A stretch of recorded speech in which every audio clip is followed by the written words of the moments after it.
உலகெங்கிலும் நடக்கும் முக்கிய நிகழ்வுகளை குறுஞ்செய்தி வடிவத்தில் தெரிந்து கொள்ள ஆதன் செயலியை டவுன்லோட் செய்யுங்கள். ஆதன் செயலியை டவுன்லோட் செய்ய டிஸ்கிரிப்ஷனில் உள்ள லிங்கை கிளிக் செய்யவும்.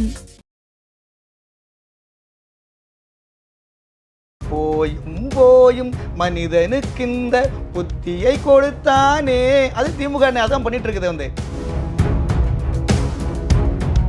திருப்பூர்லாம் நடத்தலையா, சென்னை OMCல நடத்தலையா, இப்போ கன்னியாகுமரியில் நடத்தலையா, அப்புறம் என்ன கோவையில் மட்டும் வந்துட்டு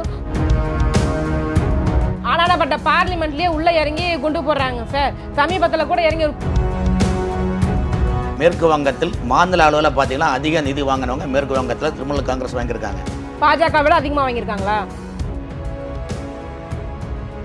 இங்கே ஒரு ஹோட்டலில் சாப்பிட போறீங்க, குடும்பத்தோட சாப்பிட போறீங்க, எல்லாம் சாப்பிட்டாச்சு. அந்த சர்வருக்கு என்ன கொடுக்குறீங்க? டிப்ஸ் கொடுக்குறீங்களா இல்லையா? ஆமா. அதெல்லாம் தாண்டி ஒரு கம்பெனி ஆரம்பிக்கிறதுக்கு டிப்ஸ் கொடுத்தோம். திமுக அதிமுக மாறி மாறி ஆட்சி இருக்கிறீங்க. எத்தனை பல ஆயிரம் ஏரியா காணல, பல ஆயிரம் குளங்களை காணல, மொத்தத்துக்கு தமிழ்நாட்டே காணல. குடும்ப ஆட்சி நடைபெறும் தமிழகமானது டாப் 3 மாநிலங்கள்ல ஒன்னா இருக்கு. குடும்பமே இல்லை, எங்களுக்கு இந்திய மக்கள் தான் குடும்பம் சொல்லிட்டு இருக்கிற யோகி ஆதித்யநாத் உத்தரப்பிரதேசம், அது எப்படி பின்தங்கிய ஒரு மாநிலமாக இருக்குன்னு நினைக்கிறீங்க? தமிழகத்தில் திராவிட கட்சியில் அப்படியா தங்கள் குடும்பத்திற்கு மட்டும் எல்லாம் தேவை, ஆனா 8 கோடி மக்கள் எப்படி போன நமக்கு என்ன என்பதுதான் நினைக்கின்றார்கள். நான் கேட்பது, பிரதமர் அவர்கள் ஜெயலலிதாவையும் எம்ஜிஆரையும் இந்த அளவுக்கு புகழ்வதற்கு காரணம் கூட்டணிக்கு ஆசைப்படுகிறாரா? தமிழ்நாட்டு மக்களுக்கு இந்த அரசாங்கம் ஒன்றும் செய்யவும் இல்லை. முதலமைச்சர் சொல்லுவாரு, சீனி சக்கரை சித்தப்பா சீட்டு எழுதி அக்காப்பான்னு சொல்ல போல் இதுதான் மக்களுடைய மனநிலை ஆக்கி உள்ளார்கள். ஆதன் நியூஸ் நேயர்களுக்கு வணக்கம். இன்றைய நேர்காணலில் நம்மோடு இணைந்திருக்கிறார் அரசியல் விமர்சகர் திரு VS ராமன் அவர்கள். வாருங்கள் பேசுவோம். வணக்கம் சார். வணக்கம். இன்றைய தினம் பார்த்தீங்க அப்படின்னா பிரதமர் மோடி அவர்கள் தமிழகத்திற்கு வருகை புரிஞ்சிருக்காங்க.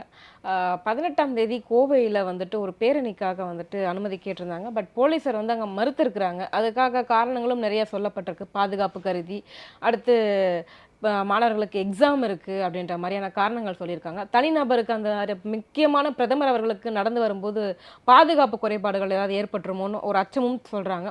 இதெல்லாம் பார்க்கும்போது என்ன நினைக்கிறீங்க சார், ஒரு பிரதமருக்கு இந்த மாதிரியான ஒரு மறுப்பு தெரிவிக்கும் போது? ஒரு இந்தியாவினுடைய நம்முடைய தேசத்தினுடைய ஒரு பிரதமர் ஒரு மாநிலத்தை ஒரு நிகழ்ச்சியில் மாநிலத்தில் நிகழ்ச்சிக்கு ரோட் ஷோ பண்ணுறாங்கன்னா ஏற்கனவே IB கொடுக்குற ரிப்போர்ட் அங்கே கொடுப்பாங்க. மத்திய உளவுத்துறையினுடைய ரிப்போர்ட் அங்கே கொடுப்பாங்க. எந்த ரூட்டு வழியாக வரலாம், எப்படி போகலாம் என்பது அவங்களே ஏற்கனவே இது திட்டங்களை ஒரு மாதம் முன்னாடி திட்டம் வகுத்து அந்த திட்டத்தை வச்சு தான் அவங்க எந்த மாவட்டத்தில் நடத்துகிறாங்களோ அந்த மாநில தலைமைக்கும் சொல்லிவிட்டு அந்த மாநில தலைமை இந்த நிகழ்ச்சியை மாவட்ட தலைமை நீங்கள் பண்ணுங்கன்னு ஒப்படைச்சிடுவாங்க. ஸோ அந்த நிகழ்ச்சி எல்லாமே மாவட்டம், அந்த கோயம்புத்தூர் நடக்குன்னா கோயம்புத்தூர் மாவட்டம் தான் அதுக்கு பொறுப்பு எல்லாமே. அப்போ எந்த ரூட்டு எல்லாமே கொடுப்பாங்க.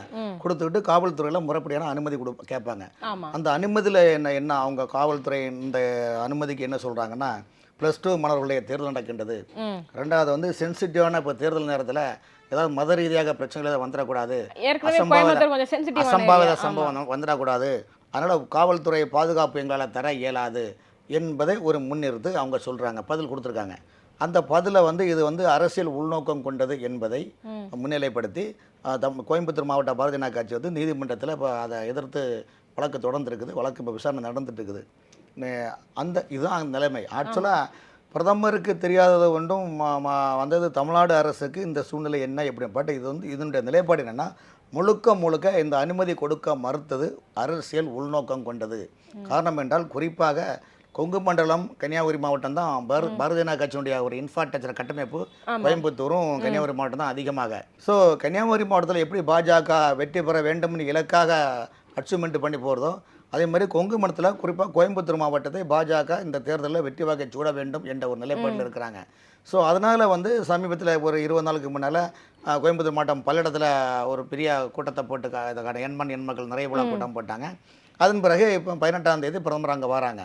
இந்த பிரதமர் வருகை முன்னிட்டு கூட்டத்தை மிகப்பெரிய எழுச்சியாக காட்டிவிடக்கூடாது என்பது இதுக்குனால திமுக வந்து இதுக்கு முன்னாடி இதாக நிறைய முறை வந்து பிரதமர்கள் வந்திருக்காரு, திருச்சிக்கு வந்திருக்காரு, நெக்ஸ்ட் வந்து திருப்பூருக்கு வந்திருக்காரு, இப்ப கன்னியாகுமரிக்கு வந்திருக்காரு. இன்னும் தேர்தல் நெருங்க நெருங்க இன்னும் நிறைய வாட்டி வரத்தான் போறாரு. கூட்டம் நடத்த தமிழக அரசு அனுமதி கொடுத்துட்டு தான் இருக்காங்க. திருப்பூர்லாம் நடத்தலையா, சென்னை OMCல நடத்தலையா, இப்ப கன்னியாகுமரியில் நடத்தலையா, அப்புறம் என்ன கோவையில மட்டும் வந்துட்டு ஒரு காரணம், ஒரு நீங்க கூட்டம் நடத்தினா யாரும் எதுவும் மறுப்பு சொல்ல போறது கிடையாது. ஆனா ஒரு பேரணியாக ரோட் ஷோ நடத்த போறோம், பேரணி மாதிரி வரப்போறோம் அப்படின்னும் போது ஒரு பாதுகாப்பு நடவடிக்கைக்காக தானே பண்றாங்க சார். பாதுகாப்பு கொடுக்குது ஒரு பிரதமருக்கு பாதுகாப்பு தானே. இல்லைங்க, அதுதாங்க. அதை வந்து தமிழக அரசு வந்து உள்துறை அமைச்சகம் அதை கொடுக்கக்கூடாது என்பது காவல்துறை மூலமாக அழுத்தம் கொடுத்து கோயம்புத்தூர் மாநகர காவல்துறை அதுக்கு விளக்கம் கொடுத்துருக்குது. இந்த மாதிரி மேற்கொண்ட பாதுகாப்பு பிரச்சனைக்காக உங்களுக்கு அந்த ரோடு ஷோக்கு அனுமதி கொடுக்க முடியாதுன்னு சொல்கிறாங்க. ஆனால் அது வந்து கொடுக்கக்கூடாதுன்னு சொல்றதுக்கு தவறு. காரணம் என்றால் தமிழ்நாடு வந்து இவ்வளோ காவல்துறை அதிகாரிகள் இருக்கிறாங்க, இவ்வளோ இதை வந்து ஏன் பாதுகாக்க கொடுக்க முடியாதுன்னா கொடுக்கலாம் செய்யலாம். பட் இதில் வந்து முழுக்க அரசியல், திமுக வந்து அரசியல் செய்ய வேண்டும், இதை வைத்து செய்ய வேண்டும் நினைக்கிறாங்க. ஆனால் இதனுடைய இந்த அனுமதி கொடுக்காதனால வந்து பிஜேபிக்கு இன்னும் ஒரு பெரிய ப்ளஸ் பாயிண்ட் என்னென்னா, மக்கள் புரிந்து கொண்டார்கள். வேண்டும் என்று இந்த நாட்டினுடைய பிரதமர் வருகையை அவர்கள் தவிர்க்கிறார்கள் என்றால் அப்பொழுது அவருடைய எண்ணங்கள் எப்படிப்பட்ட தவறான எண்ணங்கள், உள்நோக்கம் கொண்ட எண்ணங்கள் என்ன என்பது மக்களுக்கும் இது மூலம் தெரிய வருகின்றது. அவங்க சொன்ன ஒரு பாயிண்ட் பார்த்தீங்க அப்படின்னா, இது வரைக்கும் எந்த அரசியல் இல்லாத தலைவர்களுக்கும் வந்து சாலை மார்க்கமாக மக்களை சந்திக்குவதற்கான ஒரு நிகழ்ச்சி நடத்தி மக்களை சந்திக்க அனுமதி கொடுத்ததில்லை அப்படின்னு சொல்றாங்க. ஸோ பிரதமர் வராரு அப்படின்னா அவரை பார்ப்பதற்காக கட்சி தொண்டர்களும் சரி பொதுமக்களும் சரி நிறைய பேர் அந்த இடத்துல கூடுவாங்க. லா அண்ட் ஆர்டர் இஷ்யூ வரும். ஒவ்வொரு தனி மனிதனையும் சோதிச்சு பார்த்துக்கிட்டு நேரம் இருக்காது. ரொம்ப ஒரு கிரிட்டிக்கலான ஒரு சென்சிட்டிவான ஏரியா வேற. தேவையில்லாத பதற்றமும் ஒரு பயமும் அங்கே தொற்றிக்கொள்ளும். இல்லை நீங்க கூட்டம் நடத்திட்டு போறதா இருந்தால் பிரச்சனை கிடையாது. அதாவது இது தேர்தல் நேரம். ஒரு தேர்தல் இருக்கின்ற போது சாதாரண ஒரு கிராமத்திலேயோ ஒரு திரைப்பட நடிகை வந்தாலே அந்த இடத்துல கூட்டம் அதிகமாக தான் வரும். அப்போ அந்த கூட்டம் அதிகமாக இருந்தாலும் காவல்துறை அதிகமாக பாதுகாப்பு போடுறாங்க. அதே போல் வந்து ஒரு முதலமைச்சர்னா முதலமைச்சருக்கு எவ்வளோ பாதுகாப்பு கொடுக்குறாங்க, எவ்வளோ பாதுகாப்பு, எவ்வளோ வண்டி, எவ்வளோ வந்து அதாவது ஒரு முதலமைச்சருக்கு பின்னால் எத்தனை வண்டி, ஒரு நாளைக்கு எத்தனை கோடி ரூபா அதுக்கு செலவாகுது. அப்படின்னா சரி, நான் முதலமைச்சருங்க, நான் காமராஜர் போல், நான் கக்கன் போல், ஓமந்தூர் ராமசாமி ரெட்டியார் போல், நான் ராஜாஜி போல், எனக்கு எந்த இதுவும் வேண்டாம், நான் நார்மலான பாதுகாப்பில் போகன்னு ஒரு முதலமைச்சர் சொல்ல முடியுமா? முடியாது. ஸோ ஒரு மாநிலத்துக்கு என்ன நிலைமைன்றது மத்திய அரசுக்கும் தெரியும், மாநில அரசுக்கும் தெரியும். ஒரு மாநிலத்துடைய முதல்வர் போறாரு அப்படின்னா அந்த மாநிலத்திலோ இன்ச்சு அங்கங்கலமா தெரியும். அதற்கான ஒரு சட்ட நடவடிக்கை எடுப்பாங்க போலீஸ்காரர்கள். ஒரு மாநிலத்தினுடைய முதல்வர் வருவதற்கும் ஒரு நாட்டினுடைய பிரதமர் வருவதற்கும் நிறைய வித்தியாசங்கள் இருக்கு. பிரதமர் வந்து இன்னைக்கு ஒன்றும் புதுசு வரல, அவருக்கு நிறைய இருக்கிறாங்க. ஆமா, ஆகவே இந்த ரோடு நிறைய வெளிநாட்டு அச்சுறுத்தல் கூட இருக்குன்னு சொல்றாங்க. எந்த அச்சுறுத்தல் வந்து அது ஒரு விஷயங்கள உள்நாட்டு பாதுகாப்பை மீறி எந்த அச்சுறுத்தலும் வரப்போற கிடையாது. இன்னைக்கு NIA புலனாய்வுத்துறை வந்து தமிழ்நாட்டில் வந்து ஆயிரக்கணக்கான சமூக விரோதிகள், தேச விரோத செயல்களும் உள்நாட்டுக்கு எதிராகவும் தேசத்துக்கு எதிராகவும் துரோகச்செயல் ஈடுபடக்கூடிய பல பேரை இன்னைக்கு NIA புலனாய்வுத்துறை கைப்பற்றி வழக்குகள் நடந்திருக்குன்னா விசாரணை வளையத்துக்குள்ளே இருக்கிறாங்க. ஆனால் இது குறித்து இதுவரைக்கும் இந்த தமிழக அரசு அந்த NIA புலனாய்வுத்துறையை பாராட்டியதே கிடையாது.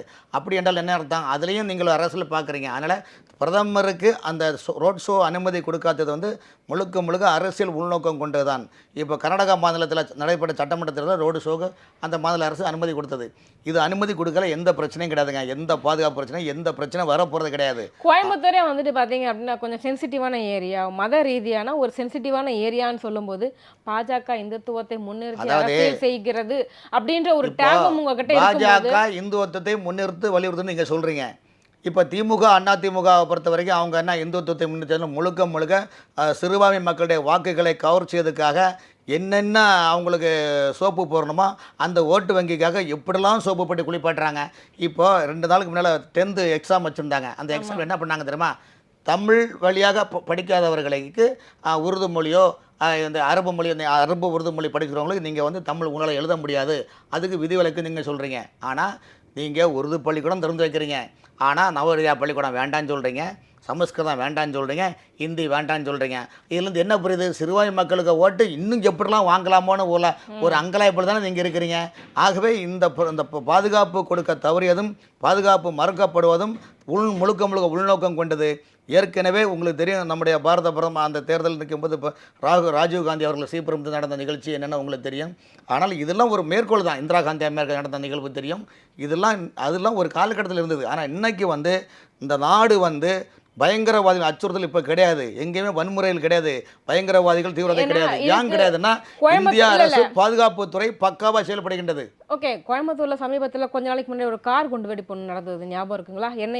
எண்ணெய் அதிகாரிகள் கூட சோதனை நடத்திட்டு ஆமாங்க, தெரியுங்க. அந்த ஒரு பாதுகாப்பு காரணங்களுக்காக தானே இவ்வளவு தூரம் ஒரு கெடிபிடி போடுறாங்க. மனம் இருந்தால் மார்க்கம் இருக்கும், அது நீங்க புரிஞ்சுடுங்க. ஒரு முதலமைச்சர் ஒரு இடத்துல வராங்கன்னா எந்த அளவுக்கு பாதுகாப்பு போடுறாங்க, அதே போல ஒரு பாரத பிரதமர் வரும்போது நீங்க தமிழ்நாடு போலீஸ் மட்டும் கிடையாது, ஆனாடப்பட்ட பார்லிமெண்ட்லயே உள்ள இறங்கி குண்டு போடுறாங்க சார். சமீபத்துல கூட இறங்கி ஒரு கலர் புகை கொண்டு வீசலையா? அவ்வளோ தூரம் எவ்வளோ ஸ்ட்ரிக்டான ஒரு பார்லிமெண்ட், எவ்வளோ ஒரு பாதுகாப்பு நிறைந்த பகுதி, அதுக்குள்ளேயே இறங்கி ஒருத்தவங்க போறாங்க அப்படின்னா பார்வையாளர் மாடத்துல இருந்து, அப்போ ஒரு பிரதமர் வந்து ரோட்ல இறங்கி நடக்க போறேன்னு சொல்லும்போது அப்போ பாதுகாப்பு கொடுப்பது குளறுபடி இருக்கும் நினைக்கிறதுல என்ன தப்பு? அதெல்லாம் கிடையாதுங்க. இதுக்கு முன்னால வந்த பிரதமருக்கெல்லாம் பாதுகாப்பு நீங்க கொடுத்துட்டே இருந்தீங்க, அதே போல இது கொடுத்துட்டு போக வேண்டியதானே சார். நீங்க மாநாடு நடத்துங்க சார், திருப்பூர்ல நடத்தலையா? நான் தான் திரும்பவும் சொல்றேன், மாநாடு திருச்சி, திருப்பூர், இங்க சென்னை, இப்ப கன்னியாகுமரி நடத்திட்டு தானே இருக்காங்க. அந்த ரோட் ஷோ நடத்துவதால் பெரும்பான்மை மக்களுடைய வாக்குகள் முழுக்க பிஜேபிக்கு சென்று விடக்கூடாது. மாநாடு நடத்துவதில் என்ன பிரச்சனை? மாநாடு பிரச்சனை இல்லை, ரோட் ஷோ என்பது நடத்தக்கூடிய நாள். மக்கள் எங்கு பார்த்தாலும் மக்கள் இது பண்ணாங்க, பிரதமரை பார்க்க வேண்டும் ஆவலில் வருவாங்க. அந்த திமுகவுக்கு போகக்கூடிய ஓட்டு வங்கிகள் கூட அங்க வந்து பாஜக வந்து விடக்கூடாது. ஒவ்வொரு தனிநபருக்கும் வந்து அங்க சோதனை பண்ணிக்கிட்டு இருக்க முடியாது. கிட்டத்தட்ட ஒரு தோராயமா எடுத்துக்கோங்க, ஒரு 2 லட்சம் பேர் கூடுறாங்கன்னா 2 லட்சம் பேரையும் வந்து சோதனை பண்ணிக்கிட்டு உட்காந்துருக்க முடியுமா? ஒரு விஷயம் கலங்க, ஒரு உளவுத்துறைக்கு எல்லாமே தெரியுங்க. ஒரு சின்ன பிசுறு தட்டினா கூட அது வந்து திமுக அரசுக்கு களங்கம் விளைவிப்பதற்காகவே தினசா பாஜக ஏதாவது யோசிக்கிறாங்க.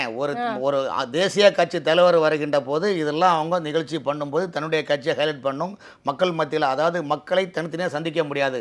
ஆகவே அந்த கோயம்புத்தூர் மக்களை ஒரே இடத்தில் வரவழைத்து அந்த ரோடு ஷோ காட்டினோம்னால் அந்த மக்களுக்கு பிரதமரை பார்த்து கொண்டோம், நாட்டில் 3வது வரக்கூடிய பிரதமரை நாங்கள் பார்த்து கொண்டோம், பார்க்க போகிறோம், பார்த்து விட்டோம் என்ற சந்தோஷ மகிழ்ச்சியில் திராவிட முன்னேற்ற கழகத்தை உடனே எல்லா ஓட்டுகளையும் மோடி அவர்களுக்கே போட்டு விடுவாங்க. பெரும்பாலும் வாய்ப்பு இருக்குது மக்களுடைய அன்னைக்கு, அது வாய்ப்புகள் இருக்கத்தான் செய்யுது. காரணம் பிரதமர் ஒவ்வொரு முறையும் இப்போ சமீபத்தில் வரும்போதெல்லாம் என்ன சொல்கிறாங்க, இந்த இந்தியாவிலே ஊழல் கட்சி ஒரு குடும்ப ஆட்சி நடக்கின்றது, வாரிசு ஆட்சி நடக்கின்றது, தமிழகத்தில் வாரிசு ஆட்சியை ஒழித்து கட்ட வேண்டும். காங்கிரஸ் கட்சியை எப்படி 2017 கைகொலை விட்டார்களோ அதே போல் இந்த முறை காங்கிரஸையும் திமுகவையும் சேர்த்து கைகொலை விடுவீங்கள் என்று மக்கள் மத்தியில் குடும்ப ஆட்சியானது திமுக காங்கிரஸ்ல மட்டும்தான் இருக்குன்னு நினைக்கிறீங்களா? இங்க கர்நாடகாவில் எடியூரப்பா அவங்க 2 மகனுக்குமே வந்துட்டு சீட்டு கேட்டிருக்காரு. இதுவும் தானே வாரிசு அரசியல்ல சேருது. அதாவது வாழையடி வாழையாக இருக்காங்களா? அதாவது தாத்தா முதலமைச்சர், மகன் முதலமைச்சர், அடுத்த மகன் அடுத்த முதலமைச்சர் ஆக போறாங்க. சரி, இவங்க எல்லாம் எப்படி இது வந்து மக்கள் வந்து தேர்ந்தெடுத்து தானே அவங்க எல்லாம் வந்து பதவியில போய் உட்கார்ந்தாங்க.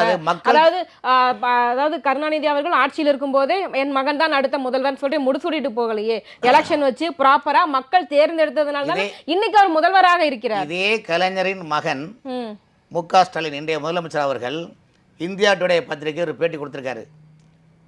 நாங்கள் காங்கிரஸ் கட்சியை போல் பாரம்பரியமாக அப்பா தலைவர் மகன் தலைவர் என்று நாங்கள் பார்க்க மாட்டோம். இந்த திமுக கட்சி என்பது ஜனநாயக ரீதியான உள்ள கட்சி. ஆகவே கட்சி அடிப்படையில் எல்லோரும் சேர்ந்து சம்மதித்தில் தான் நாங்கள் அரசியல் ஈடுபடுவோம். ஆகவே எனது தந்தைக்கு அடுத்தபடியாக நான் வருவேன் என்று நீங்கள் கனவு கூட எதிர்பார்க்க வேண்டாம்னு சொன்னாரா இல்லையா? என் மகன் வரமாட்டாருன்னு சொன்னாரா இல்லையா? இப்போ நீங்கள் நடத்துறதுலாம் என்னது? ஒரே குடும்ப நிர்வாகம் தானே பண்ணுறீங்க. அப்போ வந்து திமுகவை வந்து நீங்கள் அந்த கட்சியினுடைய தியாகங்களையும் மறந்து, கட்சிக்கு உழைத்தவர்களையும் மறந்து இன்றைக்கி ஒரே ஒரு குடும்ப ஆட்சி நடக்குது. ஆகவே இலங்கையில் ராஜபக்சே குடும்பம் எப்படி குடும்ப ஆட்சி நிர்வாகம் பண்ணாரோ அதே போல் தமிழகத்தில் திமுக நடத்துவது குடும்ப ஆட்சி. அந்த குடும்ப ஆட்சி ஒரு குடும்பம் வாழ்வதற்காக தமிழ்நாட்டில் 8 கோடி மக்களும் இன்றைக்கி சொல்லல துயரத்தில் ஆழ்ந்து கொண்டிருக்கின்றார்கள். அந்த துயரத்தை சந்தோஷமாக, உங்கள் துக்கங்கள் சந்தோஷமாக ஆட்டும் என்று இயேசுபிரான் சொன்னது போல உங்கள் துக்கங்கள் அனைத்தும் சந்தோஷமாக ஆக்கட்டும் என்று பிரதமர் மக்களிடம் சொல்லுகின்றார். ஆகவே மக்கள், தமிழ்நாட்டு மக்கள் இன்று பாரதிய கட்சியை ஏற்றுக்கொள்ள நிலைமையில் இருக்கிறாங்க. இன்னைக்கு கூட்டணி கட்சிகளாக நிறைய வந்துட்டு இருக்கிறாங்க. இதெல்லாம் பொறுத்து கொள்ளாமல் திராவிட முன்னேற்ற கழகம் பிஜேபியை வந்து டோட்டலாக டேமேஜ் பண்ண வேண்டிய ஒரே எண்ணம் தான் அவர்களுக்கு உள்ளது. ஆகவே தான் பிரதமருடைய கோவை ரோட் ஷோ நிகழ்ச்சிக்கு அனுமதி கொடுக்காமல் இருந்ததும் ஒரு உள்நோக்கம் என்பது குறிப்பிடத்தக்கது. அப்போ வந்து திமுக வந்து பாஜகவை கண்டு பயப்படுகிறது. காரணம் பயப்பட காரணம் என்றால் இவங்க சாப்பிட்டதெல்லாம் இப்போ வெளியில் காட்டுறாங்க. இதுவரைக்கும் தமிழ்நாட்டில் இருந்த பல தலைவர்கள் இருந்தாங்க, தமிழ்நாட்டில் பிஜேபி தலைவர் இருந்தாங்க. பிஜேபி தலைவர் யாருமே திராவிட முன்னேற்ற கழகம் செய்த ஆட்சியில் நடக்கிற ஊழல்களையும் தவறுகளையும் மக்களிடம் வெளிச்சம் போட்டு காட்டவில்லை. ஆனால் அண்ணாமலை காவல்துறை அதிகாரி அப்படிங்கின்ற போது அவர்களுக்கும் பல காவல்துறையிலும் சில நண்பர்கள்லாம் இருப்பாங்க. டிஎம்கே ஃபைல் 1 ஃபைல் 2 ஃபைல் 3 எல்லாம் வெளியிட்டீங்க, அதோட இம்பாக்ட் என்னன்னு மட்டும் கொஞ்சம் சொல்லுங்களேன். உங்களுக்கு ஒரு நீங்க அப்படி ஒரு புகார் சொல்லணும் அப்படின்னா நேரா நீங்க கோர்ட்டுக்கே போயிருந்திருக்கலாமே, கேஸ் போட்டிருக்கலாமே. அதை விட்டுட்டு ஏன் நீங்க வெளியிட்டுக்கிட்டு இருக்கீங்க? ஏங்க வெளியிடும்போது அதுக்கே அவங்க மறுப்பு கொடுக்கலையே. அதாவது நீங்கள் அக்னி பிரசம் பண்ணுங்க. தமிழ்நாட்டில் பாஜக தலைவர் அண்ணாமலை திமுக மீது அபாண்டமான ஊழல் குற்றச்சாட்டு சுமத்தியுள்ளார். ஆளுநரும் புகார் கொடுத்துள்ளார். காவல்துறை உளவுத்துறை அதிகாரியும் திமுக எம்பியும் முன்னாள் அமைச்சரும் எல்லாம் சேர்ந்து பல ஆடியோக்கள் வேல்யூம் 1 வேல்யூம் 2 வேல்யூம் 4 வெளியிட்டிருக்கிறாங்க. ஆகவே இதற்கு எங்கள் கட்சியை இமேஜ் கிரியேட் டேமேஜ் பண்ணுறாங்க. ஆகவே நீதிமன்றத்தில் ஒரு வழக்கு தொடர்ந்து அந்த சம்பந்தப்பட்ட வழக்கு போடுங்க. மக்கள் மத்தியில் ஐயோ நான் நிரபராதி, தாமரை நாங்கள் ஹரிச்சந்திரன், அங்கே புத்தன் பக்கத்து வீட்டுக்காரன் நீங்கள் இப்போ மக்கள் மத்தியில் காட்டுங்க. போய் நீங்கள் வந்து உண்மையான நீங்கள் வந்து நிரபராதிகள் தானே இருக்கிறீங்க. நீங்கள் ஊழல் செய்யலை, நாட்டு மக்களை ஏமாத்தலை, நாட்டினுடைய வரிகளை எல்லாம் கொள்ளையடிக்கலை. இன்னைக்கு பிரதமர் கூட என்ன சொல்கிறாரு, நாட்டில் வந்து ஊழலுக்குன்ற அத்தனை துறையிலும் ஊழலை கட்டவிழ்த்து விட்டுள்ளார்கள். தமிழ்நாட்டினுடைய அனைத்து அரசு துறையிலும் அரசு அலுவலகங்களை கூட அரசியல்வாதிகளும் அந்த ஆளுங்கட்சிகளிடம் சேர்ந்தவர்கள் கூட்டணி அமைத்து அந்த அரசு அலுவலர்களோட குத்தகைக்கு நடத்தக்கூடிய சூழ்நிலை தமிழ்நாட்டில் தான் உள்ளது. ஆகவே மக்களுடைய எழுச்சி பெற வேண்டுமானால் பாஜக வாக்களியுங்கள். எலக்டோரல் பாண்டு தெரியுங்களா? எலக்டோரல் பாண்டு வந்து சமீபத்தில் உச்சநீதிமன்றம் ரத்து பண்ணியிருக்காங்க. அந்த பாண்டு மூலியமா பாஜகவுக்கு தான் அதிகமாக பணம் சேர்ந்திருக்கிறது அப்படின்ற தகவலும் வந்திருக்கு. நெக்ஸ்ட் சிஏஜி அறிக்கை ஒன்று விட்டுருக்காங்க. 7.5 லட்சம் கோடி ரூபாய், அதாவது 2G ஊழல்ல சிஏஜி சொன்னது 1,76,000 கோடி. ஆனா இன்னைக்கு சிஏஜி வந்துட்டு பாஜக மேல சுமத்தி இருக்கிறது 7.5 லட்சம் கோடி ரூபாய். இதுக்கெல்லாம் பாஜக என்ன சொல்ல போகிறது? ஊழலே இல்லாத கட்சின்னு சொல்றீங்க, பதில் சொல்லுங்க. 7.5 லட்சம் கோடி சிஏஜி ஊழல் நீங்க சொல்றீங்க. அந்த ஊழல் அது எப்படின்னா, அந்த பணிகள் நடைபெறுகின்ற போது தணிக்கைத்துறையினுடைய நிலைப்பாடு தான் அது வந்து சிஏஜி வந்து என்னென்னா இதெல்லாம் குறைன்னு சொல்கிறாங்க. இதற்கு மத்திய தரைவழி போக்குவரத்து நிதின் கட்கரி விளக்கம் சொல்லியுள்ளார். காரணம் என்றால் எந்த இடத்தில் எந்த பணிக்கான அந்த திட்டப் பணிகளுக்கு எந்த இடத்துல குறை என்பது அந்த சிஏஜியை கொடுக்கும்போது அந்த துறையில் ஈடுபட்ட சம்பந்தப்பட்ட துறை அதிகாரிகள் தான் அதுக்கான ஆவணங்களை கொடுக்கணும். அந்த ஆவணங்களை கொடுக்க லேட்டான காரணத்தினால தான் சிஏஜி மொத்தமாக ஒரு நிலைப்பாடு சொல்லுகின்றன. ஆகவே அந்த சம்பந்தப்பட்ட துறை அதிகாரிகள் சிஏஜிடம் சமர்ப்பிப்பார்கள். அதில் ஊழல் என்றும் ஒன்றும் நடைபெறவில்லை. இது வந்து 2G மாதிரி நடைபெறவில்லை. இன்னைக்கு அதெல்லாம் வந்து ஒரு சிம்பிளா ஒரு கணக்கு ஒன்று சொல்லியிருந்தாங்க. இங்கிருந்து சந்திராயன் விண்வெளிக்கு ராக்கெட் விட்டுருந்தாங்க நிலாவுக்கு. அங்கே அனுப்புறதுக்கே பார்த்தீங்கன்னா கிட்டத்தட்ட ஒரு 600 கோடி ரூபாய் தான் செலவாச்சு. ஆனால் ஒரு 15 கிலோமீட்டர் ரோடு போடுறதுக்கு ஒரு 800 கோடி 900 கோடி செலவாகுது அப்படின்னா இது எந்த கணக்கில் போய் சேரும் சார்? இது ரோடு என்பது ஏரியாவுக்கு ஏறாக மாற்றம் ஏற்படும். இப்போ நீங்கள் சென்னை டீனரில் பார்த்தீங்கன்னா சமதளமான ஒரு நிலைப்பாடு, சமமான ஒரு நிலைப்பாடு. அப்போ இந்த இடத்துல ஏற்கனவே இன்ஃப்ராஸ்ட்ரக்சர் பக்காவாக இருக்குது. அப்போ இது மேற்கொண்டு பணிகள் செய்ய வேண்டும். அதுக்கான கொட்டேஷன் ரெடி பண்ணுவாங்க. இதே ஏரியாவில் நீங்கள் கோடம்பாக்கம் சைடு அல்லது போர்வூர் சைடு புந்தமிழ் 1000 கோடி 15 கிலோமீட்டருக்கு ரோடு போகிறதுக்கு 1000 கோடி வந்து வாஸ்தவம் தாங்க. இடத்துக்கு இடம் மாறுபட்ட இருக்கும். அந்த பூமிக்கு அடியில் கட்டமைப்பு ஏற்படுறதுக்கான பணிகள் அதிகமாக இருக்கும். அதுக்கான செலவினங்கள் அதிகமாக இருக்கும். இதெல்லாம் வந்து சிஏஜியில் வந்து கணக்கு காட்டும்போது சம்பந்தப்பட்ட துறை அதிகாரிகள் அதுக்கான ஆவணங்களையும் ஃபைல்களையும் கோப்புகளையும் சரிபார்த்து கொடுப்பார்கள். அது ஊழல் அல்ல. ஓகே. அப்போ வந்துட்டு கருப்பு பணத்தை ஒழிப்பேன், கருப்பு பணத்தை இந்தியாவிற்கு கொண்டு வருவேன், நாங்கள் ஊழலுக்கு எதிரான கட்சி அப்படின்னு சொன்னீங்க. இன்னைக்கு வந்து எலக்டோரல் பாண்டில் அதிகபட்சமாக கிட்டத்தட்ட ஒரு 6000 கோடி ரூபாய் பாஜகவுக்கு தான் வந்து சேர்ந்திருக்கிறது. இது வந்துட்டு எப்படி அப்படின்னா ஒரு மிகப்பெரிய ஊழல் அப்படின்னு சொல்றாங்க. இது அதாவது டிஜிட்டல் ஊழல். நீங்கள் சொல்றதை பதில் சொல்றாங்க.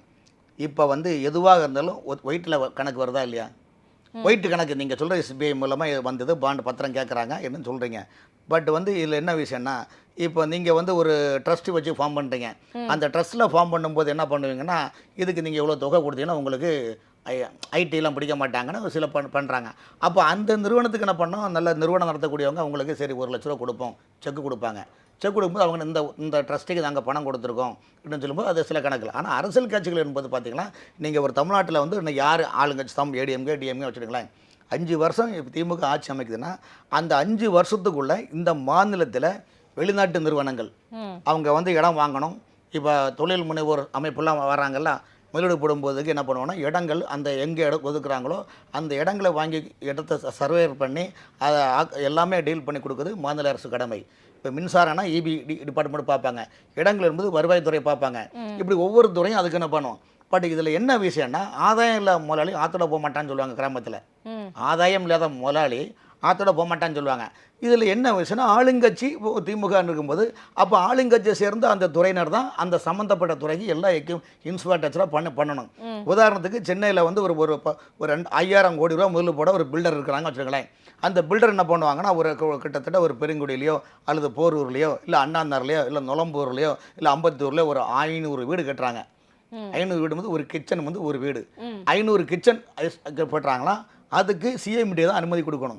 அப்போ சிஎம்டி என்னென்னா, உங்களுக்கு வந்து அதுக்கு ஸ்டெப் பை ஸ்டெப்பான மூவ்மெண்ட் இருக்குது. இப்படி பார்க்கும்போது அந்த ஹவுசிங் போர்டு மினிஸ்டர் சிஎம்டியை மந்திரிக்காங்கள, அந்த சிஎம்டியை மந்திரிக்கு என்ன பண்ணால் பேசிக்கலாக சில லாஜிக்காக சொல்கிறேன், அதை தெரிஞ்சுக்கிறதுக்காக ஒரு ஸ்கொயர் ஃபீட்டுக்கு இவ்வளோன்னு கமிட்மெண்ட் பண்ணுவாங்க. அதாவது எல்லா அனுமதியும் ஓகே, இந்த அனுமதி எல்லாமே நாங்கள் பக்காவாக கொடுத்தாலும் அதுக்கு லஞ்சம் என்ற ஒரு தொகை நிர்ணயம் பண்ணுவாங்க. அந்த லஞ்சம் என்பது அவங்க எங்கேன்னு எஸ்பிஐ மாதிரி செக்கெல்லாம் ஒயிட்டாக கொடுக்குறது கிடையாது. எல்லாம் பிளாக்கில் எத்தனை கோடி, முதலமைச்சருக்கு இவ்வளவு, துறை அமைச்சருக்கு இவ்வளவு, அந்த ஏரியா இதுக்கு, சிஎம்டி அதிகாரி இவ்வளவு, சிஎம்டி மெம்பர் செக்ரட்டரி எவ்வளவு, சிஎம்டி உறுப்பினருக்கு எவ்வளோன்னு ஒரு அந்த கிரேடு வாரியாக லிஸ்ட்டை போட்டு ஒரு அமௌண்ட்டை கொடுப்பாங்க. அமௌண்ட்டெல்லாம் வாங்கிக்கிட்டு நீங்கள் அந்த இடம் ஸ்பாட்டு பிளேஸான இடம் வந்து நகராட்சியோ அல்லது மாநகராட்சியோ இருந்தால் 500 வீடு கட்டிங்கன்னா ஒரு வீடு அந்த மேயருக்கும் இன்னொரு வீடு அந்த கமிஷனுக்கும் ஃப்ரீயாக கொடுப்பாங்க. நீங்கள் அந்த வீடை விற்றாலும் சரி இல்லை யார் பேரில் வாங்கினாலும் சரி, இது வந்து எழுதாத சட்டம். கடந்த 30-40 வருஷமாக தமிழ்நாட்டில் இது நடந்துட்டு தான் இருக்குது. இது நீங்கள் சொன்னால் தான் மக்களுக்கு புரியணும். அப்போ ஒரு வீடு அப்பார்ட்மெண்ட்டு கட்டக்கூடிய அந்த கன்ஸ்ட்ரக்ஷன் ஓனருக்கு இவ்வளோ செலவுகளை பண்ணி கொடுத்து அப்போ அந்த ரேட்டெல்லாம் எங்கே ஆகுது? அந்த ரேட்டு யார் மேலே ஏற்றுவாங்க? ஸ்கொயர் ஃபீட்டுக்கு 5000-6000 போட்டு வாங்குகிற கிளைண்ட்டு மேலே தான் ஏற்றுவாங்க. இதுதானே நிலைப்பாடு. அப்படி இருக்கின்ற போது ஒரு நிறுவனம் ஒரு பில்டிங் கிட்டது இந்த மாதிரி இருக்குது. அது மாதிரி கம்பெனிகள் ஆரம்பிக்கும் போது இதில் வந்து வித்தவுட்னு டீல் பண்ணுவாங்க. இப்போ தமிழ்நாட்டை பொறுத்தவரை யாருமே எந்த அரசியல் கட்சியுமே பார்த்தீங்கன்னா பிளாக்ல தான் வாங்குவதால் நேரடியாக வாங்குறது கிடையாது. இன்னைக்கு கிளம்பாக்கம் பஸ் ஸ்டாண்டு கட்டிருக்காங்களா, புறநகர் பஸ் ஸ்டாண்டு, இந்த புறநகர் பஸ் ஸ்டாண்டை சிஎம்டி தான் அதை கையில் நிர்வாகம் பண்ணுது. ஆனால் அதில் வந்து ஆக்சுவலாக வந்து நகர்ப்புற அமைச்சருடைய லாகாவும் அதில் வருது. இப்போ அந்த கிளம்பாக்கம் பஸ் ஸ்டாண்டு விவரத்தில் பார்த்தீங்கன்னா சிஎம்டிஏ நிர்வாகத்துடைய அமைச்சருக்கும் நகர்ப்புற அமைச்சருக்கும் அதிலே ஒரு பெரிய பனிப்போர் காரணம் நிர்வாகம் வந்து யார் செய்வது, நீ செய்வதா நான் செய்வதா என்ற நிலைப்பாடு போகும்போது அங்கே வரக்கூடிய அதுக்கு உள்கட்டமைப்பு என்ன, அந்த கிளீனிங் பண்ணணும், மாஸ் கிளீன் பண்ணணும், குப்பை சால்ட் வேஸ்ட் மேனேஜ்மெண்ட் இருக்கு இல்லையா, அந்த குப்பைகளை அகட்டணும், டாய்லெட்டு அந்த கழிவறை வசதிகளை பண்ணி கொடுக்கணும். அப்புறம் அந்த சிறப்பாக அந்த தூத்து பெருக்கி க்ளீன் பண்ணுறது இது ஒர்க்கு, லைட்டு ஒர்க்கு, விளம்பர ஒர்க்கு, இதெல்லாமே அந்த துறைக்கு போனால் ஒவ்வொரு துறையில் உள்ள இந்த கான்ட்ராக்டுக்கார ஒப்பந்ததாரர்கள் ஆட்டோமேட்டிக்காக வந்துடுவாங்க. அந்த ஒப்பந்தம் பண்ணுறது எல்லாமே துறை சார்ந்த அமைச்சர்களுடைய பினாமிகள் தான் பண்ணுவாங்க. ஸோ இதெல்லாமே இவங்களுக்குள்ளேயே டீல் பண்ணிக்கிடுவாங்க. அப்போ ஒரு சாதாரண மேட்டருக்கு இவ்வளோ கமிட்மெண்ட் இருக்கும்போது இந்த அரசு திறந்த வெளி திரையரங்கமாக இருக்க வேண்டும் என்ற நிர்வாகத்தை நலனை கருத்தில் கொண்டு மத்தியில் 5-10 வருஷம் ஆட்சியில் இருக்கும்போது மிகப்பெரிய நிறுவனங்கள் டொனேஷனுக்காக தேர்ந்தெடுத்து கொடுக்குறாங்க. அந்த நீங்க சொன்ன மாதிரி லஞ்சம் கொடுத்துருக்காங்க. சரி, லஞ்சம் கொடுக்க நம்ம வச்சுக்கிடுவோம். ஆனா ஒயிட்ல தானே வாங்கியிருக்காங்க. உங்களை மாதிரி கொல்லப்புறம் வழியாக அங்க இப்போ எங்க சார் ஒயிட்ல வாங்கியிருக்காங்க, பேரு கூட இல்லாம தானே சார் அப்படிதாங்க கொடுப்பாங்க. மாநில அரசு பாத்தீங்களா அந்த மாதிரி எஸ்பிஐ மூலமாக பட்டியல்ல பாத்தீங்களா, எஸ்பிஐ வந்து ஆக்சுவலா அந்த தரவுகளை வந்துட்டு கொடுக்கறதுக்கு கிட்டத்தட்ட 100 நாள் கிட்ட டைம் கேட்டிருந்தாங்க. உச்சநீதிமன்றம் வந்துட்டு கண்டிச்சதுனாலதான் வந்துட்டு 2 டேஸ்ல வந்து கொடுத்திருக்காங்க. ஒரு விஷயங்கிறாங்க, அதாவது எப்பவுமே கிராமத்தில் சொல்லுவாங்க, ஒரு கலகம் பிறந்தா தான் ஒரு வழி பிறக்குன்னு சொல்லுவாங்க. கேளுங்கள் தரப்படும், தட்டுங்கள் திறக்கப்படும் சொல்லுவாங்க. அதே போல சில விஷயங்கள் அடிமேல் அடி வைத்தால் அம்மி நகரும். அது அப்படியே பாத்தீங்க வெச்சுக்கோங்களேன், அப்படின்னு பாத்தீங்க வெச்சுக்கோங்களேன். சரி, ஓகே, பாஜக தான் கொடுத்தாங்க. இல்ல எஸ்பிஐல காங்கிரஸ், திமுக, அதிமுக இவங்களுக்குமே வந்திருக்கு. ஆனா பாஜக அளவுக்கு வரல. ஒரு விஷயங்களுங்க, பாஜக தேசிய கட்சி, மத்தியில் ஆளுங்கட்சி. மேற்கு வங்கத்தில் மாநில அளவில் பார்த்தீங்கன்னா அதிக நிதி வாங்கினவங்க மேற்கு வங்கத்தில் திரிணாமுல் காங்கிரஸ் வாங்கியிருக்காங்க. பாஜக விட அதிகமாக வாங்கியிருக்காங்களா? நான் திரும்ப சொல்றேன், பாஜக national party, national ruling party ஆட்சியில் இருக்கு. மேற்கு வங்கத்தில் ஆளுங்கட்சியில் இருக்கக்கூடிய மேற்கு வங்க முதலமைச்சர் மம்தா பானர்ஜியுடைய அந்த கட்சிகள் வந்து கட்சி டொனேஷனுக்கு அவங்க தான் மாநில அளவில் அவங்க ஃபர்ஸ்ட்டு, அடுத்து செகண்டில் திமுக வாங்கியிருக்காங்க ஒயிட் கணக்கு. அப்போது ஒயிட்டில் எவ்வளோனா பிளாக்கில் எவ்வளோ இருக்குது என்பது நிலைப்பாடு. ஆனால் தேசிய கட்சின்னு வரும்போது 10 வருஷம் போது இப்போ வந்து இது பல விஷயங்கள், இப்போ கல்லூரி திறக்கணும்னா மத்திய அரசு லைசன்ஸ் கொடுக்கணும், அதுக்கு காசு கொடுத்துருக்காங்க. அப்படி கிடையாது. அது ஏங்க இன்னைக்கு ஒரு விஷயங்களுங்க, எல்லாமே ஆதாயம் இல்லாம முதலாளி ஆத்தோட போக மாட்டாங்க. அதான் சார் சொல்றேன் நானு, ஆதாயம் இல்லாமல் பாஜகவுக்கு யாரும் காசு கொடுக்கல. ஒரு கம்பெனி ஆரம்பிக்கணும் அப்படின்னா அதுக்கான ஏதாவது ஆதாயம் இருக்கணும் இல்ல. நீங்க ஒரு ஹோட்டல்ல சாப்பிட போறீங்க, குடும்பத்தோட சாப்பிட போறீங்க, எல்லாம் சாப்பிட்டாச்சு, அந்த சர்வேருக்கு என்ன கொடுக்குறீங்க? ம். டிப்ஸ் கொடுக்குறீங்களா இல்லையா? ஆமா. அதெல்லாம் தாண்டி அதெல்லாம் தாண்டி open-ஆ சொல்லுங்க. இல்லங்க ஒரு கம்பெனி ஆரம்பிக்கிறதுக்கு அப்படி கிடையாது. பாஜகவுக்கு டிப்ஸ் கொடுத்தோம். அப்படி டிப்ஸ் கிடையாது. அதெல்லாம் தாண்டி வெளிய வரும்போது வாட்ச் பண்ணிப்பாங்க. அவங்களுக்கு டிப்ஸ் கொடுக்குறீங்க. சரி. அதெல்லாம் தாண்டி கார்ல நீங்க வரீங்கன்னா அவன் வந்து ரூட்டை வாங்க வரலாம் சார்னு சொல்லுவார் அந்த வாட்ச்மேன். அந்த அவருக்கு நீங்கள் 10 ரூபா கொடுக்குறீங்க. ஸோ சாதாரண ஒரு ஹோட்டலுக்கு சாப்பிட போகும்போதே 20 20 20 60 ரூபா செலவாகுது. டிப்ஸ் என்பது 60 ரூபா செலவாகுது. அப்போது அப்படி இருக்கும்போது பல ஆயிரம் கோடி ரூபா ப்ராஜெக்ட்டுக்கு ஒரு தேசியத்துக்கு வரும்போது அவங்களுடைய டொனேஷன்ஸ் கட்சிக்கு நிதி கொடுக்குறாங்க. அந்த கட்சி நிதின்னு கொடுக்கும்போது 10 வருஷத்தில் உள்ள கணக்கு அவங்க வீட்டில் வச்சுருக்காங்களே, என்ன தப்பு இருக்குது சொல்லுங்கள்? அதில் தப்பு ஒன்றும் இல்லையா? நீங்கள் வந்து எங்க 67லேருந்து இன்னைக்கு வரைக்கும் தமிழ்நாட்டில் திமுக அதிமுக மாறி மாறி ஆட்சி இருக்கிறீங்க. எத்தனை பல ஆயிரம் ஏரியா காணல, பல ஆயிரம் குளங்களை காணல, மொத்தத்துக்கு தமிழ்நாட்டே காணல. அந்த அளவுக்கு இருக்கும்போது அதான் பிரதமர் சொல்றாரு, ஒரு குடும்ப ஆட்சி, இது ஊழலுக்கான ஆட்சி, குடும்பம் வளர்வதற்கான அந்த குடும்பம் வளர்வதற்கான ஆட்சி மக்களுக்கு தேவையானு கேட்குறாரு. ஆகவே இந்த விஷயத்தை பொறுத்தவரைக்கும் உங்களை போன்ற ஊடகங்கள் தான் ஈரை பேனாக்கி, பேனை பெருமாளாக்கி, பெருமாளை பெத்த பெருமாளாக்க பார்க்கின்றீர்கள். இந்த எஸ்பிஐயை பொறுத்தவரையிலும் மக்கள் மத்தியில் அது பெருசாக ஒன்றும் தெரியல. காரணம் கட்சிக்கான டொனேஷன் கொடுத்துருக்காங்க. அதெல்லாம் ஒயிட்டில் தானே வாங்கியிருக்காங்க. உங்களுக்கு பெருமை அடையுங்களேன். அது 6000 கோடி ரூபாய் ஒயிட்ல கொடுத்திருந்தா என்னைக்கோ தூக்கி கொடுத்துருப்பாங்களே. எஸ்பிஐக்கு வந்துட்டு பாஜக மிகப்பெரிய அழுத்தம் கொடுத்திருப்பதாக திமுக உட்பட பல எதிர்க்கட்சிகள் இவங்க தானே பார்த்துருக்காங்க. இவங்க ஏதோ உள்ள வெளியே ஒளிச்சதுன்னு பார்த்தது மாதிரி வந்து அதாவது அதுக்கு 140 நாள் வந்து டைம் கேட்டுருக்காங்க. அதாவது ஒரு விஷயம் கேளுங்க, நீங்கள் இந்தியாவில் 10 வருஷம் இருக்கிறாங்க. 1947 கிட்டத்தட்ட ஒரு 50 வருஷம் இந்தியாவை சுரண்டி நாட்டை மதத்தாலும் நாட்டை ஜாதியாலும் பிளந்து எடுத்து பல ஆயிரம் கோடிகளை, பல லட்சம் கோடிகளை கொள்ளையடித்த காங்கிரஸ் கட்சியை விடவா பாஜக ஊழல் கட்சின்னு நீங்க சொல்ல போறீங்க? சொல்லுங்க. அப்படிப்பட்ட காங்கிரஸுக்கே கொஞ்சமா தான் சார் எலக்ட்ரல் பாண்ட் மூலமா அமௌண்ட் கிடையாதுங்க. பாரம்பரியமிக்க 60-70 ஆண்டு கால கட்சிக்கு கம்மியா தான் வந்திருக்கு. ஆனா பாஜக 10 ஆண்டு கால ஆட்சியில 6000 கோடி ரூபாய் சம்பாதிச்சிருக்காங்க. டிஜிட்டல் மயமானது 2014க்கு அப்புறம் தான் ஒரு பலபரப்பான நிலைப்பாடு உருவாகுது. ஆரம்பிச்சது ராஜீவ் காந்தி தானே. அது ஓகேங்க. ஆனா மக்கள் மத்தியில ஒரு எல்லாமே டிஜிட்டல் மயம் என்பது அப்படிங்கிறது பாத்தீங்க அப்படின்னா நாடு முன்னேறும் போது டெக்னாலஜி வந்து எல்லா நாட்டிலையும் முன்னேறும் போது கண்டிப்பாக இந்தியாவில் முன்னேறுவது பெரிய அதிசயம் இல்லையா? நீங்க மற்ற நாடெல்லாம் 5 கோடி மக்கள் தொகை, 6 கோடி மக்கள் தொகை. உலகத்திலே மக்கள் தொகை இன்னைக்கு சைனாவில் வந்து சைனா மக்கள் தொகை அதிகமாக இருக்குது. ஆனால் இந்தியாவோட சைனா நிலப்பரப்பு 3 மடங்கு பெருசு. ஆனால் இந்தியாவில் 140 கோடிக்கு மேலே மக்கள் தொகை தாண்டியாச்சு. இந்த 140 கோடி மக்களுடைய மனநிலை, 140 கோடி மக்களுடைய மென்டாலிட்டி, ஒவ்வொருத்தரும் ஒவ்வொரு விதமான மென்டாலிட்டி. நீங்கள் இன்றைக்கி லெமன் ரைஸ் சாப்பிடுவீங்க, இன்னொருத்தர் வந்து சாம்பார் சாதம் சாப்பிடுவீங்க, இன்னொருத்தர் உளுந்த வடையும் டீயும் சாப்பிட்டு போவாங்க. ஸோ ஒவ்வொரு மக்களுடைய மனநிலை இருக்குது. ஆகவே மக்களுடைய மனநிலை, மக்களுடைய வாழ்வாதாரம் செழிக்க வேண்டும், அவர்கள் எல்லாருக்கும் கிடைக்க வேண்டும் என்பது பிரதமர் நினைக்கின்றார். ஆனால் தமிழகத்தில் திராவிட கட்சியில் அப்படியா தங்கள் குடும்பத்திற்கு மட்டும் எல்லாம் தேவை, ஆனால் 8 கோடி மக்கள் எப்படி போன நமக்கு என்ன என்பதுதான் நினைக்கின்றார்கள் திராவிட முன்னேற்ற கழக கட்சி. இதைத்தான் மக்கள் அப்புறப்படுத்த வேண்டும் பிரதமர் படித்து சொல்லுகின்றார். இதெல்லாம் இன்னைக்கு உங்களுக்கு புரியாது, இன்னும் ஒரு 5 வருஷம் கழிச்சு போது எனக்கு பார்த்து தெரியும். இன்னொரு விஷயம் பாருங்க, குடும்ப ஆட்சி நடைபெறும் தமிழகமானது டாப் 3 மாநிலங்கள்ல ஒன்னா இருக்கு. சரிங்களா? இந்தியாவினுடைய தன்னிறைவு பெற்ற மாநிலமாக டாப் 3 லெவல்ல இருக்குது. குடும்பமே இல்லை, எங்களுக்கு இந்திய மக்கள் தான் குடும்பம் சொல்லிட்டு இருக்கிற யோகி ஆதித்யநாத் உத்தரப்பிரதேசம், அங்க ஒரு இன்ஃப்ராஸ்ட்ரக்சர் எப்படி இருக்குன்னு நினைக்கிறீங்க? அது எப்படி பின்தங்கிய ஒரு மாநிலமாக இருக்குன்னு நினைக்கிறீங்க? ஒரு வளர்ச்சி என்பது மாநிலத்துக்கு மாநிலம் வித்தியாசம் இருக்குது. இந்தியாவில் தென்னகத்தை பொறுத்தவரையும் தமிழகம் ஆல்ரெடி விவசாயத்திலும் எல்லா உள்கட்டமைப்பிலும் இயற்கை தந்த பரிசு தமிழகம். ஆனால் இந்த பரிசான தமிழகத்தை கிரிமினல் என்ற மென்டாலிட்டியை வைத்து ஆட்சி அதிகாரத்தை மக்களை ஏமாற்றி பிரியாணியும் கோட்டரும் ஏதோ 5-10 கொடுத்து வாங்கி இன்றைக்கி தங்களுடைய குடும்பம் மட்டும்தான் பிரிக்க உள்ளது. தமிழ்நாட்டு மக்கள் தங்களுடைய உழைப்பாலும் தங்களுடைய சுய உழைப்பாலும் தான் பெருசாக்கிறது தவிர தமிழ்நாட்டு மக்களுக்கு இந்த அரசாங்கம் ஒன்றும் செய்யவும் இல்லை. எல்லாமே பார்த்திங்கன்னா முதலமைச்சர் சொல்லுவார், சீனி சக்கரை சித்தப்பா சீட்டு எழுதின அக்காப்பான்னு சொல்ல போல் இதுதான் மக்களுடைய மனநிலை ஆக்கி உள்ளார்கள். திரும்பவும் சொல்கிறேன், இந்த தேர்தலில் அவர்கள் குழப்புவார்கள், குழப்பிக் கொண்டே இருக்கின்றார்கள். 40 MP தொகுதியிலும் திமுக வெற்றி பெற வேண்டும் என்று நினைக்கின்றார்கள். அந்த கங்கணம் ஒருபோதும் பலிக்காது. காரணம் என்றால் அதிமுக இன்னொரு தான் சொல்கிறேன், இவர்கள் கோயம்புத்தூரில் பிரதமருடைய ரோட் ஷோக்கு அனுமதி கொடுக்காதுன்னு உள்நோக்கம் என்னவென்று தெரியுமா? அங்கே பாஜக தலைவரான அண்ணாமலை MP தேர்தலில் நிற்பதற்கான ஒரு நிலைப்பாடு உள்ளது. அப்படி பார்க்கின்ற போது கோவை மாவட்டத்தில் திமுக சார்பில் ஏற்கனவே மக்கள் நீதி மையத்திலிருந்து வந்தார். 2021 நடந்த சட்டமன்ற தேர்தலில் கோயம்புத்தூரில் கமலஹாசன் அங்கே நின்னார். அந்த தொகுதியில் வானதி சீனிவாசன் வெற்றி பெற்றாங்க. அங்கு வந்து அதிமுக ஆதரவோட. சரிங்களா? ஆமாம், அதான் சொல்கிறேன், கமலஹாசனுடைய அந்த வெற்றி தேர்தலில் அங்கே ஐடி பிரிவில் இங்கிருந்த பிரபலமான தொழிலதிபர், ஒரு பெரிய சமூக ஆர்வலரும் கூட, மகேந்திரன் ஒருத்தர் இருக்கார். இப்போ அவர் திமுகவில் வந்திருக்காரு. திமுகவில் வந்து அவர் வந்து ஐடி விங்கில் ஏதோ பொறுப்பில் இருக்கார்.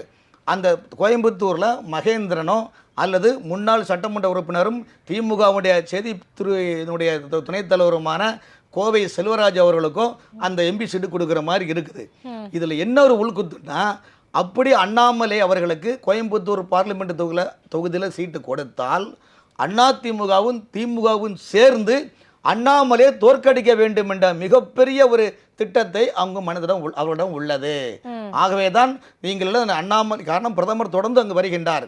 அப்போ என்ன காரணம் என்றால் அண்ணாமலை அங்கே நிற்கதுமான ஒரு நிலைப்பாடு இருக்கின்றது கோயம்புத்தூரில். அப்படி அண்ணாமலை கோயம்புத்தூரில் நின்னாருன்னா ஏடிஎம்கேவும் திமுகவும் சேர்ந்து அண்ணாமலையை தோற்கடிக்க வேண்டும் என்ற நிலைப்பாட்டில் மனநிலையில் உள்ளார்கள்.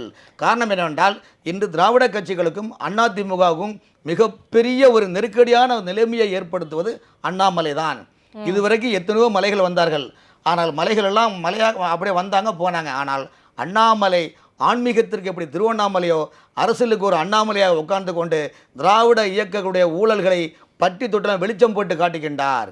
இந்த வெளிச்சத்தை அவர்களால் அணைக்க முடியவில்லை. ஆகவே அண்ணாமலை இருளான தமிழகத்தை வெளிச்சத்தில் கொண்டு வரதுக்கு முயற்சி செய்கின்றார். அந்த முயற்சியில் கோயம்புத்தூர் வெற்றி பெற்றால் அவர் மத்திய அமைச்சர் ஆகிவிடுவார். மத்திய அமைச்சர் ஆகினால் தமிழகத்தில் பாஜக காலியுண்டிவிடும். திராவிட கட்சிகள் சாப்பிட்டதெல்லாம் வெளியில் வந்துவிடக்கூடாது என்பதற்காக தான் 2 கட்சிகளும் திராவிட கட்சி கூட்டு சேர்ந்து கோயம்புத்தூரில் அண்ணாமலை நின்றால் தோற்கடிப்பலான நிலைப்பாடில் இருக்கிறாங்க. இதுதான் திமுகவுடைய கொங்கு மண்டலத்தினுடைய உள் ரகசியம் என்பதை நான் சொல்கிறேன். அது இன்னொரு விஷயமும் பார்க்கணும் சார். ஆக்சுவலாக பார்த்தீங்க அப்படின்னா போன வாட்டியும் வந்தப்பவும் சரி, இந்த முறையும் வந்தப்பவும் சரி, அதிமுகவுடைய முன்னாள் முதல்வர்கள் எம்ஜிஆர், ஜெயலலிதா இவர்கள் 2 பேரையுமே மோடி அவர்கள் புகழ்ந்து பேசியிருக்காங்க. இதற்கு பின்னணி என்ன சார்?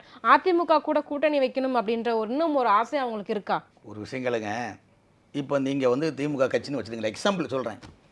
ஆனால் திமுகவாக இருந்தாலும் எங்களுக்கு அதிமுகனா உங்களுக்கு பிடிக்காதுன்னு வச்சுடுங்களேன். ஆனால் எம்ஜிஆருடைய படத்தில் உள்ள பாட்டு உங்களுக்கு பிடிக்கும்.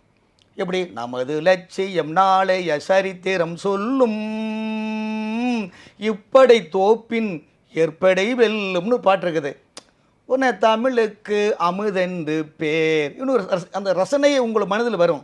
அந்த ரசனை வருகின்ற போது என்ன பண்ணுவாங்கன்னா, திடீர்னு போயும் மனிதனுக்கின்ற புத்தியை கொடுத்தானே, அது திமுக அதான் பண்ணிட்டு இருக்குது வந்து. ஸோ இந்த மாதிரி ஒரு மனநிலையில் வந்து எந்த கட்சியாக இருந்தாலும் யாராக இருந்தாலும் ஒரு திரைப்படத்துறையில் என்பது பாடல், இசை, வசனம் என்பது மக்களை கவர்ந்தெழுக்கக்கூடிய நிலைப்பாடு. ஆகவே ஜெயலலிதா அம்மையார் அவர்களும் எம்ஜிஆர் அவர்களும் அத்தனை படத்திலும் மக்களுக்கு தேவையான கருத்துக்களை கருத்தாக சொல்லி அந்த கருத்தின்பால் ஈர்க்கப்பட்டு தமிழகத்தில் திராவிட கட்சிகளுக்கு எதிராக ஒரு மிகப்பெரிய போராட்டம் நடத்தி கரை கண்டு வெற்றி கண்டவர் எம்ஜிஆர். ஆகவே இன்னைக்கு வரையும் பாருங்கள், எம்ஜிஆர் பாட்டில் எந்த பாட்டை கேட்டாலும் இன்னைக்கு வரைக்கும் எக்காலத்திலும் அக்காலத்து இளைஞர்களும் எல்லாருமே அந்த பாட்டை ஒரு ஈர்ப்பாக தான் பார்க்குறாங்க, ஒரு சந்தோஷமாக தான் உற்சாகமாக எடுக்கிறாங்க. ஆகவே அந்த பாடலுக்கு பின்னால் 1000 அர்த்தங்கள் உள்ளது. ஆகவே வாழ்க்கையில் எம்ஜிஆர் அவர்களுடைய முதலமைச்சராகின்ற எல்லா காலகட்டத்திலும் பார்த்தீங்கன்னா காமராஜரை அவர் மேற்கோள் கேட்டு தான் அவர் நிறைய மேடையிலையும் பேசியிருக்காரு.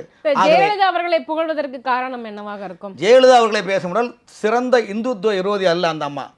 அயோத்தியா கோவில் ராமர் கோவில் என்பது ராமர் கோவில் அங்கு கட்டாமல் பாகிஸ்தானாக கொண்டு கட்ட முடியும் என்று சொன்னார். ஸோ அதனால் ஜெயலலிதா அம்மையாரை பொறுத்தவரை ஹிந்து விரோதி அல்ல. ஆனால் திமுக வந்து ஹிந்துக்களுடைய வாக்குகளை பெற்று லேடியான்னு கேட்டவங்க தானே அவங்க. மோடியா என்று சொன்னார், ஜெயலலிதா அம்மையார் லேடியா என்று சொன்னார். ஸ்டாலின் அவர்கள் லேடியும் அல்ல மோடியும் அல்ல எங்கள் டாடி என்று சொன்னார். அந்த நேரத்தில் அது மூன்று வார்த்தைகள். பிரதமர் அவர்கள் ஜெயலலிதாவையும் எம்ஜிஆரையும் இந்த அளவுக்கு புகழ்வதற்கு காரணம் கூட்டணிக்கு ஆசைப்படுகிறாரா? ஏனால் அண்ணாமலை அவர்கள் சொன்னார் 2 திராவிட கட்சிகளுமே, திமுக அதிமுக 2 திராவிட கட்சிகளுமே ஊழலில் தலைவர்கள் அப்படின்னு சொல்லியிருக்கார். அப்படி சொன்ன ஊழல் தலைவரை வந்து ஏன் இப்படி மேடைக்கு மேடை புகழ்கிறார்கள்? திரும்பவும் சொல்றேன், எம்ஜிஆர் கட்சி ஆரம்பிச்சது அண்ணா திராவிட முன்னேற்ற கழகம். ஆனால் திமுகவுக்கு எதிர்ப்பான ஒரு கட்சி நிலைப்பட தான் அவர் கட்சி ஆரம்பித்தார்.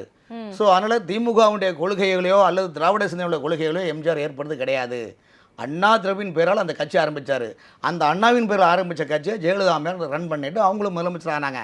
ஸோ அவர்களுடைய நிலைப்பாடு என்பதில் தமிழ்நாட்டினுடைய வளர்ச்சிக்கும் தேசத்தினுடைய வளர்ச்சிக்கும் தேச ஒற்றுமைக்கும் சிறப்பாக செயல்பட்டவர்கள். இந்த தேசத்துக்கு எதிரான எந்த கருத்தையும் அவர் சொல்லவில்லை. ஹிந்துத்துவ எதிரியும் அல்ல என்பதுதான் அவருடைய கருத்து. ஆகவே தான் பிரதமர் மோடி அவர்கள் அண்ணா நாங்கள் வந்து எம்ஜிஆர் போல் ஆட்சி தருவோம், ஜெயலலிதா போல் நல்ல நிர்வாகத்தை கொடுப்பேன்னு சொல்கிற காரணம் அதனால தான். ஒரு மேடையில் ஒரு தலைவர் பேசும் போது சில ஓமை காப்பிகளை வைத்து பேசுவது என்பது ஒன்றும் பெருசாக அதில் தப்பு ஒன்றும் கிடையாது. எங்கள் கேள்விகளுக்கு ரொம்ப சிறப்பாக பதில் சொன்னீங்க சார். வணக்கம்.